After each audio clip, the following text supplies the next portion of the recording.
আমার শাশুড়ি আমাকে যেদিন আমার হাজবেন্ড সুইসাইড করে, যে আমাকে আমার শাশুড়ি আহত করছে।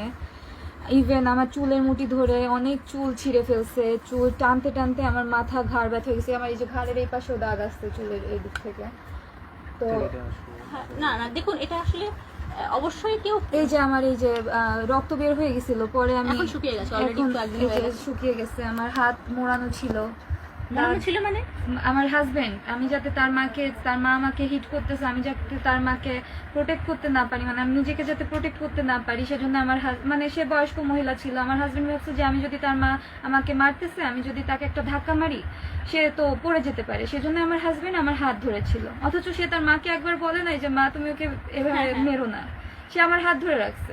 তো পরে আমি কি করলাম, আমার যখন খুব মানে একদম সহ্যের সীমা অতিক্রম হয়ে গেল, আমার চুল টানতে টানতে মাথা, যখন আমার মাইগ্রেনের প্রবলেম আছে, মাথা ব্যথা হয়ে গেল, চুল ছিঁড়ে যাচ্ছিল, আমি বুঝতে পারতেছিলাম যে একটা একটা করে চুল ছিঁড়তেছে খোপার মধ্যে থেকে, যে এটা টানলে যেটা হয়।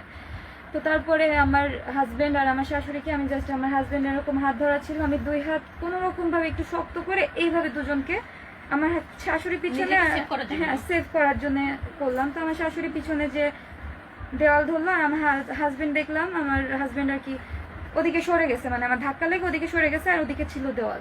তো আমার হাজবেন্ডকে আমি যাতে তার মাথাটা দেওয়ালে না লাগে, আমি জাস্ট, আমার ভাই হয় ও, আমার হাজবেন্ডের এইখানে হাত দিছি, কারণ ও তো হাতে ধরলে তো ওকে আমি ধরতে পারবো না, মাথা যে লাগবেই। সো দ্যাট আমি এইখানে ধরছি যাতে ওর মাথাটা না পড়ে। এর মধ্যে আমি যে ধরলাম ওর ঘাটটা ধরলাম, আমার শাশুড়ি এর মধ্যে আবার এসে আমার চুল টেনে আমার হাতে